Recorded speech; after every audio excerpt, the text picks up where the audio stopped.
Welcome back to the 2023 Tire Rack One Lap of America, presented by Grassroots Motorsport Magazine, with coverage brought to you by Hooked on Driving. Today, we are really fortunate to have with us the CEO and founder of Vet Motorsport, Peter Cline. Peter, please introduce yourself and tell the wonderful folks what you do. Hey, thanks for having me this afternoon. Or depending on when you're listening to it, but it is afternoon here during the recording. My name is Pete Cline. I'm the executive director and founder of Vet Motorsports. And what we are is the nation's leading non-clinical therapy program for active military and any veteran with a service-connected injury from any era. And so in layman's terms, we work with active, guard, reserve, members of the military, Gold Star parents. And for those of you that don't know what Gold Star parents are, those are parents of service members that were killed in action, and any veteran from any era that they were deployed that has a service-connected injury with the Veterans Administration. So there's documentation that kind of goes along with that. And what we do is we place them into motorsports activities as a non-clinical therapy program. So helmet therapy is what we call it. And we'll do anything from land speed racing to pit crew events to behind the wheel on the track to autocross, Baja 1000. We've done stuff at Pikes Peak. We've worked with companies like Triumph North America, Ducati North America. As far as motorcycles, we do that. We're affiliated with the Sports Car Club of America, but we work with all organizations to provide outreach where it's needed in an environment that's safe for our participants, that also spreads the message of veterans being a valuable asset in motorsports. And that's kind of encapsulates what we do, right? We want to create opportunity. We want to provide them a place to go. They feel safe, work on civilian military divide, veteran integration, and show the value of motorsports to veterans that want to get involved, right? Absolutely. Thank you for that explanation. And obviously, the One Lap, not a stranger to veterans. Liam Dwyer, a great friend of the event. We've had a bunch when we were promoting our TV show at the time, Triumph Games. And every year we always have a few as well. And unfortunately, you're not joining us this year.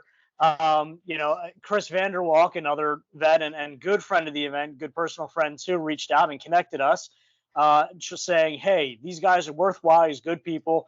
See what you can do about getting them some publicity so this way they can join us next year. So, Pete, what is it going to take for you to join us next year?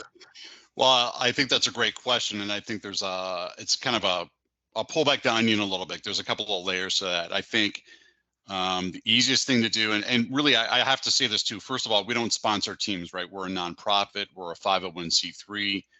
All the money that we use goes directly to programming. Even for me as the executive director and founder, I do not get paid. Our board of directors don't get paid, and our volunteers don't get paid. And the teams we work with don't get paid. So if I peel the onion back a little bit to that question, it could be something as easy as next year in 2024, where if a team wants to support our mission by just like Chris did a couple years ago, by having the logo on the car, and we can bring and invite the veteran community out to at least view the event.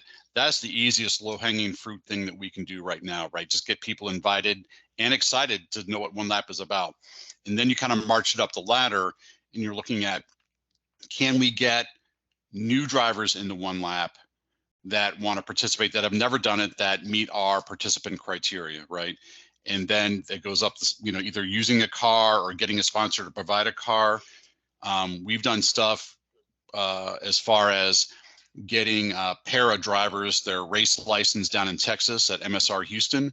If there's a para driver or a para team that wants to go and participate in One Lap with a hand control car, with multiple drivers, then that's something we certainly want to explore. But all those things take money, right?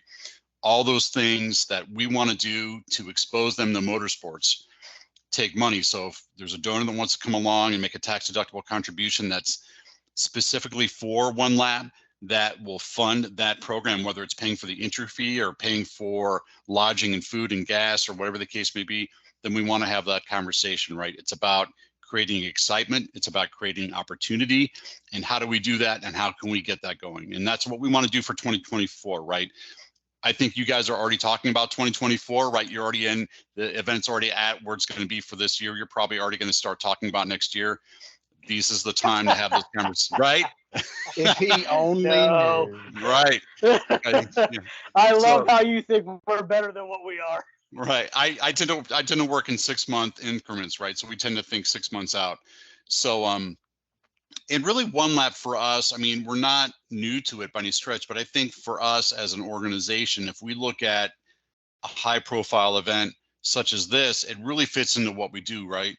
Because it's all over, it's not in one area, and we can reach a broader audience. But back to it, you know, people that want to donate or fund or work with us, all they have to do is reach out to us at our webpage at vetmotorsports.org or contact us.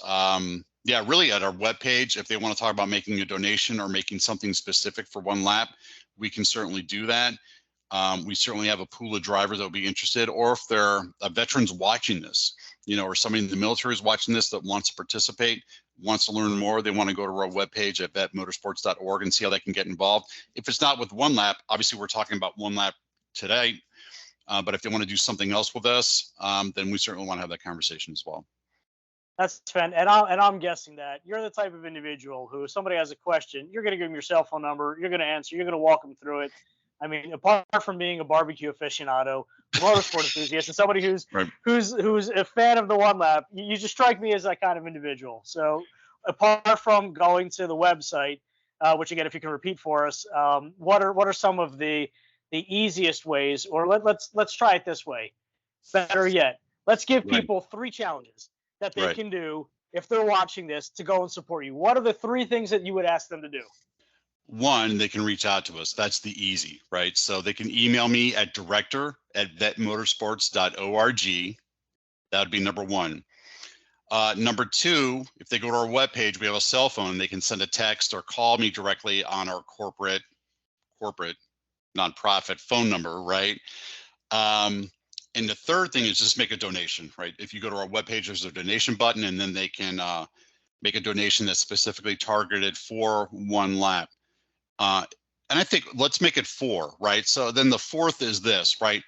And this is equally as important as the things we talk about with trying to get a program together. Listen, running a nonprofit's just like running a race team. And I used to race. You know, you've got to herd all the cats, you've got to collect all the money.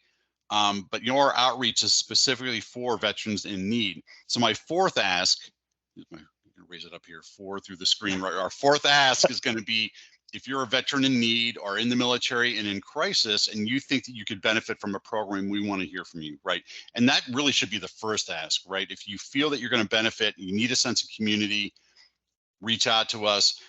And here's the thing, we can't be everything to everybody. Nobody can, right? One lap can't, that motorsports can't, but what we can do is, we don't know the answer, we can certainly put you in touch with somebody that does know the answer, right? And I think that's where the community of motorsports really kind of comes together, right? We support our own. It's much similar to what it is in the military as well, right? That adrenaline rush, sense of community, sense of family. So yeah, And a lot of drinking. Yes, and a lot of drinking. And eating, right? I think we were talking about barbecue before we even came on. Really on, right? bad food though on the road, so more like beef jerky and MREs. So yeah. Well, I tell you what, I had some family over, and they were talking about road food, and they're talking about combos, and I'm like, combos is not. I can't remember the last time I had combos, right? They're not classified as food. I just don't think combos is a road food, right? I just don't see that as, like, I don't know. Some people disagree. Now, unless they're looking to sponsor us next year, they're the most delicious thing ever to hit. Combos are the best thing to ever be in your car, period, right? Yes. This is motorsport, by the way. This is how this works. Right. So if you're combos and you want to have a sponsored car next year with full of veterans eating your product, and we could do little, TikTok videos on the side of the road with combos, then we're all down with that, right? So, no, I think 2024 is what we're looking at, right? We missed the boat for this year, and those are the things. I mean, we want people to reach out. I'll tell you what, I'll make you an offer, and then Bryan, I'll give you the floor. So, if you have a big vinyl that you can send me and get here before Wednesday, I will put it on our vehicle. And Bryan, okay. How large of a banner do you think we could probably get on that sucker? 30 foot. Probably. I gotta write this down. So you want a 30-foot banner? All right. There you go. There's got to Okay. be two because both sides. We're taking a Right. bus this year, so yeah. Yep. I We got right. the space. Okay. Let me look into that. I can't promise If you got anything. How's smaller that? ones, we'll put that on too. It's okay. That's right. I got something somewhere. Let's put it that way. So, Okay. well, or I can get it made. So wait, is it like a tour bus? So how does that work for you guys? Do you have to pick out the brown? Do you have a rider in your contract when you're on the bus? Do you have to pick out the brown M&Ms? How does that work? Yeah. Thank you. You beat me to it. I was going to go Van Halen on you, Right. and talk about the brown M&Ms. Right. What happened was that in years past we were so fast and people just knew we were going to win outright again. They're like, you need to move into something else. So we got a bus and we're going to be taking that. Is it a school bus? No. Short school bus? Yeah, yes. No. Short school bus. Very short. No, but okay, Brian, what do you have for the cause here? Oh, so Pete, with the organization, if we have people that are in the motorsports field that are not in the veteran space, right, but would like to get involved with your program as Mm-hmm. maybe instructors, crew, or just to help with crew logistics, setup, or if they need crew and logistics and they want to hire some vets to come on board, right? Right. Exactly. Can they just reach out to the website there, or email me directly, director@vetmotorsports.org, and then they can just reach out to me and we can try to put it together for them. Right. I can't make promises and I'm not going to make promises, but if they come out with a need and we can try to put some people into a positive team environment, right, which we've done in the past, we've done some Formula 4 stuff. We can try to do that as well. So it's always on a case-by-case basis, but we're always the things that people need to talk about, and I'm not going to be a Debbie Downer here, is that we need to make sure that the veterans are put in a positive environment and that they're put in an environment for them to succeed, right? And I think there's a huge shift too, and I think nobody really talks about this. I want to have a sidebar for a second, is that with the withdrawal from Afghanistan and Iraq, I think it's changed a bit for the veteran environment as well. I think it wasn't like it was in 2001, 2, 3, 4, 5, where it was actively deployed. I think we've gone down to basically non-active, if you're not counting current European environment, right? So I think there has been a change in the veteran community. Many of the veterans that we work with are older now; they have families, but there is a younger deployed or a younger component that's still active that really wants to be engaged, right? And I think we've tailored our program this year and made some changes to try to reflect those changes as well. So good. Yeah, and I'll expound on that for a second as well, because and as you correctly point out, it's not, deployments aren't top of conversation. The conversations in this country have shifted greatly from what they were, 2001 through 2005, 2006, and even some subsequent, years after that. The conversations have changed very greatly, but that doesn't mean that we don't have actively deployed men and women around the world doing lots of stuff that Brian, won't ever hear about. Right. But the fact of the matter remains is that they're still doing their job without fanfare, without celebration, without being asked for anything, and they're serving their country. And really, I'll say it, we got to do better. And I'm happy to be having this conversation, and I think what you're doing is great, and it's taking action and helping to do better and giving back to those who have given as well. Right. And I think the one thing that, and I don't know if Brian had a couple things to say. I know you were going to turn the floor over to him, and I just kind of bogarted the whole thing and took it over. And I'll leave it at this before we have any questions. Is I think the one thing I do want to mention this. If you see a veteran, you see somebody in the military, I think the thing that we need to say, instead of "thank you for your services," "welcome home." I think "welcome home" bridges a lot of gaps right there, right? And regardless, because if you look at the Vietnam era, they never got that welcome home. I think saying "welcome home" is greatly appreciated by the people that are still currently in, or the people that have gotten out, right? Regardless. So I'll leave it at that. Brian, turn to you. Do you have any, outside of cooking questions? Did you have anything for me? I actually did, Pete. I was looking at the website earlier, and you had a section on women's veterans with dealing with track mentorship. Would you kind of expand on that a little bit and tell us about that facet of the program? So about a year ago, we have had a really robust relationship with the Sports Car Club of America, especially with the foundation. And this year we still have a great relationship with the SCCA. And what they had is they had basically a women's on track program. And we kind of took that idea, that nugget that they had, and we kind of, I don't know, for different, we kind of, genetically altered it a little bit to have female veterans on track. And so we have some women in our program that are female women veterans that are active on track. And so we are really trying to do is encourage women that want to get engaged in the motorsports to contact us, either getting behind the wheel, pit crew work, whatever the case may be, and kind of create that spark for them. Motorsports is very much a male dominated sport, right? So we are trying to create ease of access for women to get engaged, right? And you have to look at what's going on in IndyCar too. That's a great example of breaking the barrier, trying to break through that glass ceiling and have an all women's own team. And then they have, I think they've come up with this Women in Motorsports Coalition as well. Yep. So yeah, that's what we're trying to do. If you're a woman and you want to get engaged in motorsports, or if you're a woman veteran that's already in motorsports that wants to help pay it forward, then yeah, we definitely want to hear from you. We want to have the ability to appeal to a broad base of veterans, right? So I don't know if that answers your question or not. No, it does perfectly. Right. And I remember with the runoff last year at VIR, they kind of talked about that program a little bit in their coverage, especially with the women's veterans being involved in corner working with SCCA, being on the crew, or actually being on track. Right. And I think that's a great facet to the organization.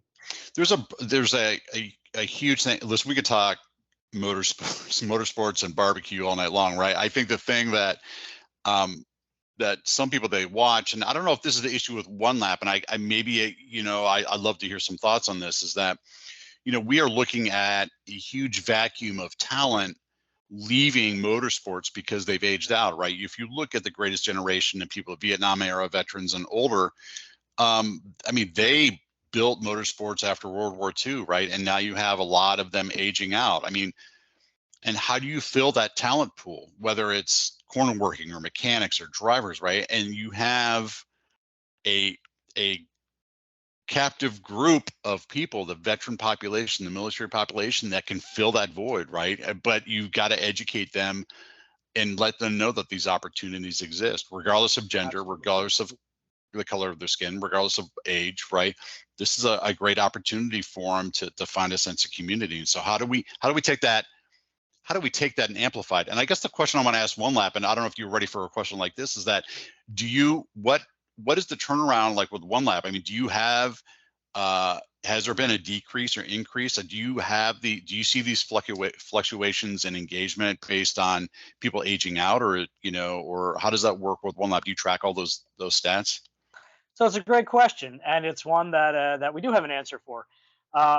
So One Lap is a wonderful thing, but it's also a drug.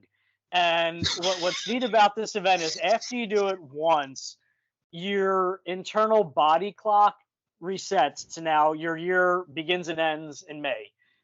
So you're really going from May to May. The amount of individuals whom we have doing the event as a one-off are, I'd say, probably between 5 to 7%. It's a very, very low percentage. Everybody who's done it once, then next year we see their name either on the wait list or on the roster for the following year. But to your point, as far as aging out, yes, and we are starting to see that, where some of our veterans who have been doing this for 30 years in some cases, or 20 years plus, they are starting to, and we just had a team this past week, unfortunately, had to drop out, and they were good. This was going to be their last one, but health and a few other things, as happens in life, made that decision for them. So we're starting to get to that point. But what we are very happy to see, and we spoke about this with Honda not so long ago, and with Toyota, and I know Ford does this, Chevy does, GM does this, is that we've seen, and particularly with Honda this year, you'll see a lot, and Toyota, Justin, and and Andrew Brownie, and the Honda guys we were just speaking with, they have a lot of young guys on board, and some are veterans who have come back, and I know Toyota particularly has a big veterans outreach, but there are a lot of this next generation and the younger generations now coming into it with the same kind of passion and drive. And I'll counter your point, and we can do it this all day, and we'll continue this at another point. But what's interesting, and think about this one though, as the experience is aging out, what else is coming into play? You have lots of new technologies that are now entering motorsports, such as, and this has been a big topic, the electrification, and between Formula E, between electric Teslas and other electric vehicles running on track. It's a whole different world, and it's one which is rapidly evolving. I mean, there truly is no other transportation mode in such a short period of time that has come so far and has changed so much. And between hydrogen, electric, CNG, all these other alternatives out there, I think it then does start to become a young person's thing. And look, it may very well be where motorsport, you and I might not recognize in another 20 years. But you know what? That's the evolution of it. So we'll sit back, have some wonderful barbecue, watch the new generation go out and do this while we're cheering them on and enjoying what it's become. But Peter, I'll tell you, it's been an absolute pleasure talking with you today. And we can't wait to see you guys out with us next year, and hopefully you get us that banner. And next year, we look forward to saying, welcome home to the One Lap. So with that said, for the 2023 Tire Rack One Lap of America, presented by Grassroots Motorsport Magazine, with coverage brought to you by Hooked on Driving, I'm Solomon. As always, that's Bryan. And Peter Cline, thanks so much for joining us. Thanks, guys. Appreciate it. Thanks for having me. Thank you, Peter.